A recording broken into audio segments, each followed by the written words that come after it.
Hey, it's Kendall with BlackOvis, and I'm here with Clint Casper, working class bow hunter. Clint's a good friend of BlackOvis, and you're out here from Ohio. That's right. To hunt the front.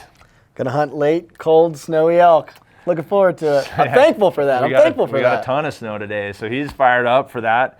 And we were talking a little bit earlier about whitetail hunting and the amount of whitetail hunters that want to come out west, like Clint. Yep. And what to do when you're on a budget or you're making that first trip out west. Some guys think about, like, hey, I got to get a whole new kit. Right. If you're and we're talking Sitka product today, so if you're a Sitka guy and you're a whitetail hunter, yep. What items will transition over that you can use western hunting, so you don't have to go out and spend $3,000 or $2,000 or whatever, yep. whatever you think you might need to spend to get kitted out for that once a year kind of western hunt. So. Yep. Clint we're going to kind of dive into his experience, and I'm a western hunter that I like to go east. Yep. And so we'll hopefully share with you some details on what pieces that you can legitimately use for heading west. So let's start at base layers. What's your setup? Like, what are you using? We've got some items here for base layers or kind of your first layer. Yep. in a whitetail season that you can bring west. So, like, I'm a huge fan of, I think we've got the lightweight hoodie here. Yep, this guy right here. Huge fan of that. I mean, standalone or as a base layer underneath something for whitetails out west, it's hard to beat that. I mean, that thing's so breathable. You know, this has a hood on it. Mm-hmm. You've got the mask. I'll say it's got the built-in face mask, which is really nice for. Plus, you got a half zip. Half zip. Yep. You need to dump some heat if it does start to get hot. Yep. I mean, that thing can be used in so many different scenarios, whether you're a Midwest whitetail guy. Turkey season, I run that. I mean, that thing's about as, I guess you could say it's about as dual purpose as it gets, in my opinion. Yeah, super versatile. This is, I think every hunter, regardless of west or east, needs to own one of these. So core lightweight hoodie, absolutely. Yep. One piece that I have the Merino core crew. Sometimes there's guys that don't like to wear a hoodie or a zip, and that's I bump into a few of those guys. Yep. The Merino core crew, or if you want to just run the core core crew in the EW2, the whitetail elevated 2. Sorry, but I like this base layer, and that's something that I would take west. Absolutely. And not feel like I have to go buy subalpine or open country for that kind of hunt. Nope, absolutely. And this thing, as far as, I think a lot of guys are looking for breathability, making sure you're not going to get too overheated. Yep. You don't want to have something on, because out west, a lot of times, spot and stock or a lot of hiking, going from glassing point to glassing point. It's a little bit different than back home sitting in a tree stand, where you're not really super physical throughout the day. Absolutely. So you climb in, you climb out. So with this piece here, though, breathes well, and then that does have their scent guard in it too, doesn't it? No, the Merino doesn't use Polyguard or Polygene. The core lightweight hoodie and the Fanatic do. But the Merino obviously is going to help with reducing amount of smell and stink that you're going to have, especially on a multi-day hunt. Absolutely. Next piece here, that have you used this in the West before you? Now, you own a full kit in subalpine. Yep. Okay. Yep. Before you got your subalpine kit, were you bringing the Fanatic hoodie out west? Yep. Why? That Fanatic hoodie, I feel like, is another piece that you can use for multiple, you got multiple reasons why you might want to use it.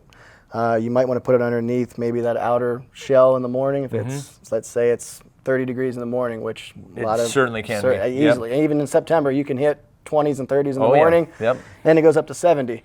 At that point, okay, maybe you don't want that outer shell anymore, but you need something just to kind of be able to hike in, move around in, and not get overheated, but still, maybe it's in the 50s now, it's 11 o'clock, you're getting ready to go put a stock on or something, and you don't want to just have just the core lightweight on. Okay, you could throw on the Merino core and put this over top of it, and honestly, I mean, there's been a lot of days where I've run from maybe 10 o'clock in the morning till dang near into the evening with just those two pieces right there, and it's been enough to keep you not too much, but yet as far as getting overheated, but you got enough to where if let's say it gets a little bit windy in the afternoon or sun starts to go down, you need something, zip that thing up, put the hood on, you're back ready to go.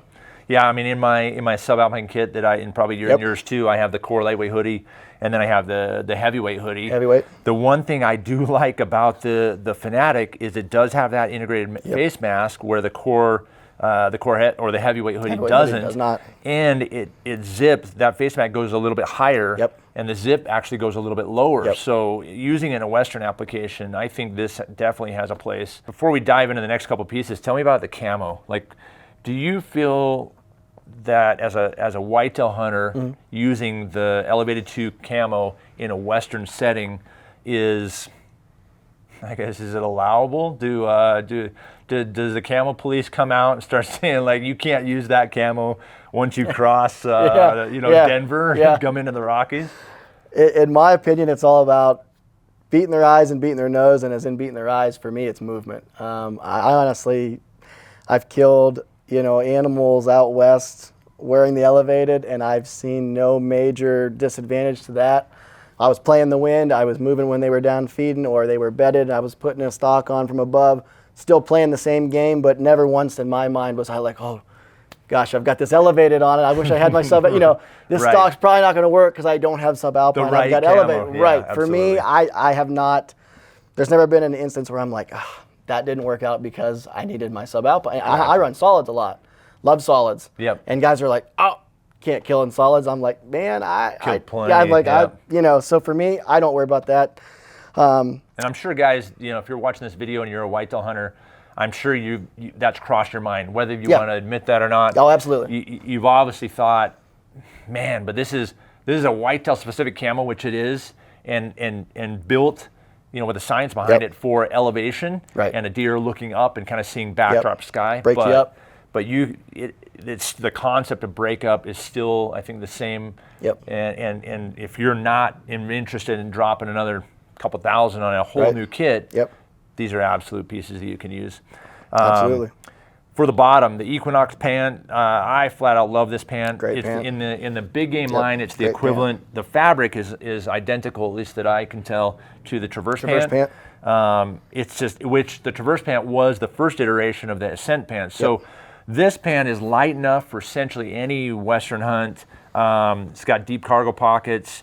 It doesn't have the knee pads, which other pants like the Apex and the Mountain pants do. Yep, Timberline. The Ascent pant. So, but it's dang solid as far as utilizing that in the Western application. Yep, very breathable. I've found it, once again, never have I had these on out west and thought, oh gosh, they don't breathe good enough for this application, or the camo pattern has made me, never. I mean, absolutely. These have been great. On a super cold morning, I've thrown a base layer underneath them, and that was perfect. And then come, like I said, 10, 11 o'clock, sun comes out, heats things up, take the base layer off, you're back to your pant, and you're good to go. I mean, it's just that simple. And we're talking, most of the guys that are coming west, or like yourself, are coming early to mid-September through, probably with this kit we're talking about right now, till mid-October. Yeah. And then we'll jump into some other pieces a little bit later. A couple of more pieces that we want to touch on that I personally would use if I was a whitetail hunter coming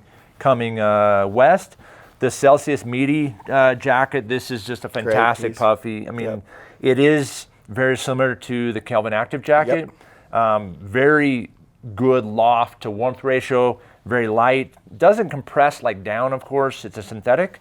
But this guy right here would be definitely in my kit for a Western hunt. Absolutely. If I wasn't ready to invest in, multiple pieces. Yep. So, have you used this piece? Oh yeah. Yeah. Yep. Absolutely love it. Yep. It does have the tree stand port, so if you do happen to get in a Western situation where you are using a tree stand, this is a piece that you could put on over top your tree harness.